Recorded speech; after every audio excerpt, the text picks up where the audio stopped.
Earlier this week, the Republican-led House Administration Committee said it found evidence that illegal donations from China, Russia, Iran, and Venezuela may have been laundered to Democratic campaigns through the party's online fundraising platform, ActBlue. Moreover, examples are now being brought forward to show that small dollar donations have been made in the name of U.S. citizens who did not authorize or have any knowledge of the transactions. What else is known and what more needs to be uncovered? Joining me to discuss is Senator Ron Johnson of Wisconsin. He serves on the Senate Committee on Homeland Security and Governmental Affairs, as well as the Committee on Finance and Budget. Senator Johnson, welcome back to Washington Watch. Hello, Tony. Glad to be with you.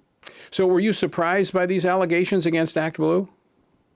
No, listen, James O'Keefe uncovered this smurfing, as they call it, back in March of 2023.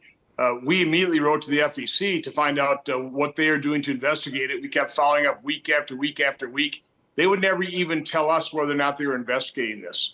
I was part of a secure briefing before we left Washington in September with DNI Haynes and FBI Director Wray. I was the last senator in the room asking questions, and I asked them specifically about what are you doing? Because the briefing was about foreign influence on our election. To that I say, duh. I mean, there always is foreign attempts of foreign influence. But I specifically asked them, what are you doing about smurfing, about these massive numbers of donations being funneled through individuals without their knowledge, sometimes tens of thousands of donations totaling in the hundreds of thousands of dollars to Democrat candidates through ActBlue. An FBI director looked clueless. Whether he knew or not, he told me nothing about it. DNI Haynes said nothing about it either. So here would be potentially clear evidence of campaign finance violations, foreign influence, and the FBI director is clueless. It's grotesque. Now, we have reason to believe from an informant that there are suspicious activity reports have been filed with the Treasury Department about this. You know, quite honestly, Tony, this should not be a very difficult thing to investigate. These are financial transactions, probably going through some kind of financial institution. I don't have the capability. I can't compel testimony. I don't have subpoena power. This is for law enforcement. But if law enforcement is turning a blind eye to it, which is what appears they've done, so we're going to have to put pressure on federal law enforcement, Department of Justice, DOA, U.S. Treasury Department, determine what do you know about this, show us those suspicious activity reports. What are you doing to investigate it?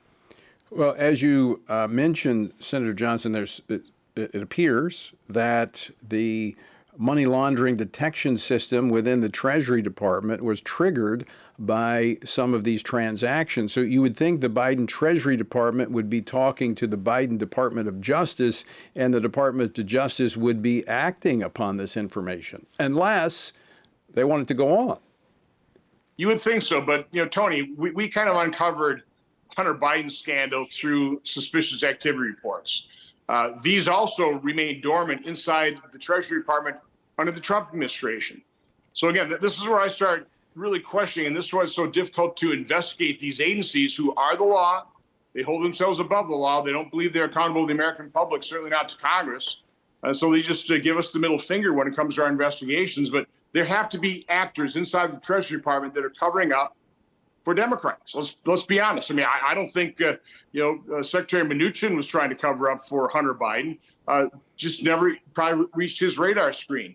So somebody in these agencies, highly partisan individuals who are just sitting on suspicious activity reports that indicate problems with Democrat leaders. Now, these donations are being made in the names of innocent individuals who don't even have a clue their names are being used. I mean, this is a form of identity theft. And these foreign actors allegedly are using, American citizens unbeknownst to them. What do we know about that aspect of this? Well, I think we suspect foreign actors, but it could also be, American billionaires and millionaires as well. Again, somebody is taking massive amounts of money, filtering through ActBlue, breaking these large amounts of money up into $5, $10, $15, $20 donations. I mean, you look at this, you see the detail, and I've seen the spreadsheets. There are a bunch of people who have downloaded files from the FEC. This is public information. There are tens and tens of thousands of these donations made. To one individual, I saw $1.4 million worth of donations made through one individual. I think 9,518 donations.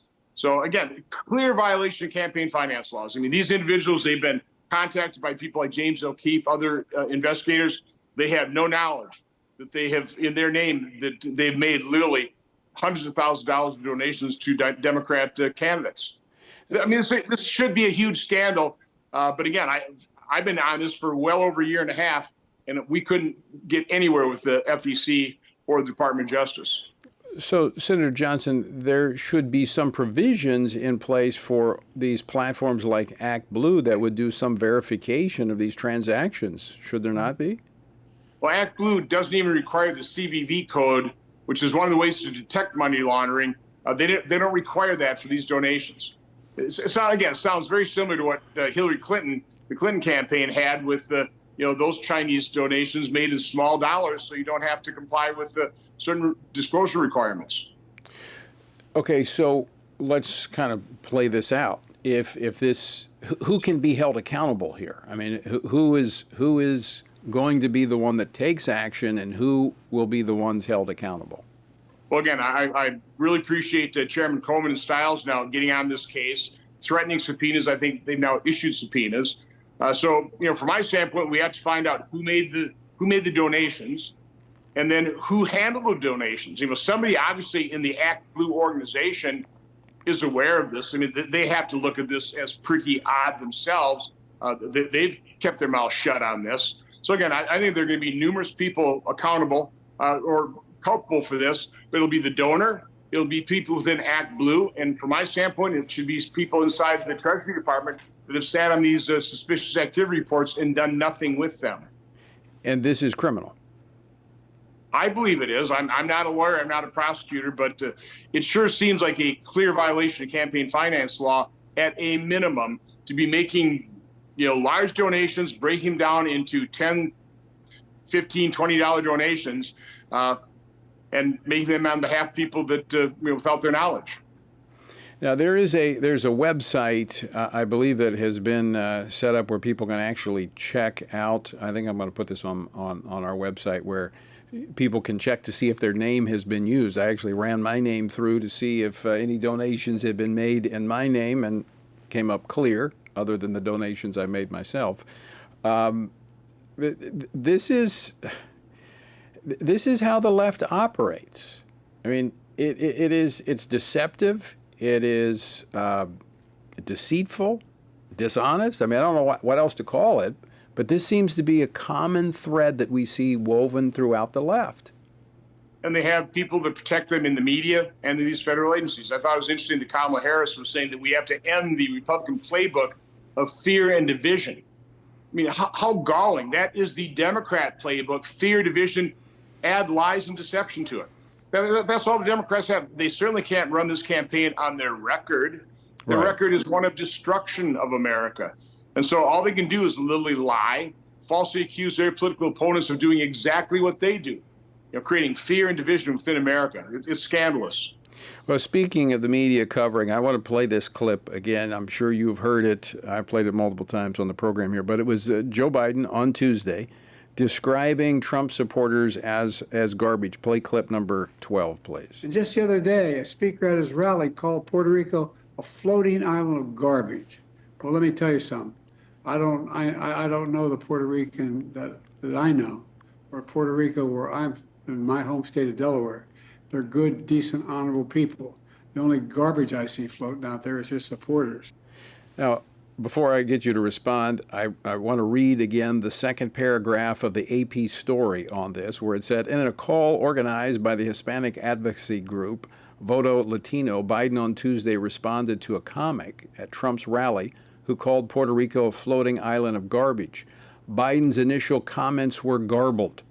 Were those comments that you heard from the president garbled? No, again, this just further proof of the complicity and corruption of the legacy and corporate media covering up for Democrats, carrying their water. No, it was an outrageous comment, but it should come as no surprise. I mean, President Biden has accused half America of being potential domestic terrorists. Now their presidential candidate, Kamala Harris, basically says that Trump supporters love fascists, love Nazis. Hillary Clinton called us deplorables. President Biden or President Obama said we get bitter and we cling to our guns and religion like that's a bad thing. No, this is a group of people who don't like Americans, at least half Americans. I don't think they even have respect for their own voters. They just want them to vote for them to give them power to take away our freedoms. But again, President Trump made the best comment. You cannot lead America if you don't love Americans. And I would add to that, if you don't love America. And when President Obama, before he became president, said in 5 days we're going to fundamentally transform America, Tony, do you even like something, much less love something you want to fundamentally transform? Right. I would argue not. So again, it's what they've done is fundamentally destroyed this country. That's what this election is all about, is we've got to turn the situation around. With that in mind, Senator Ron Johnson, what do people need to do going forward right now? They have to vote. And not only do they have to vote, they have to talk to everybody they know that loves freedom, that loves this country, that wants to rebuild this country, make it a great country again. They've got to get those folks to get out the polls as well. We need a landslide election. We need to make the result too big to rig, because we know Democrats want to make it easy to cheat, which means they want to cheat. We see them cheating. They're going to cheat. We just have to overwhelm their cheating. And people need to realize it's not just the presidential, as important as that is, but we've got the balance of the Congress and the Senate is going to be decided in this election. In fact, control of the Congress, the House, is probably going to be decided by maybe 6 or 7 districts, primarily in blue states. No, we need to really run the table in order to start turning the situation around. I've been saying, if we win, we're going to be like the dog that caught the car. I mean, we'll have a big mess on our hands caused by Democrats, and it's going to take more than just one election to turn it around. And so we've got to get energized. We need to understand this is going to be a long-term problem, long-term problems that we have to solve. Secure the border, reduce the deficit spending, start getting control of our debt and deficit. Stop the endless wars. Stop the endless wars.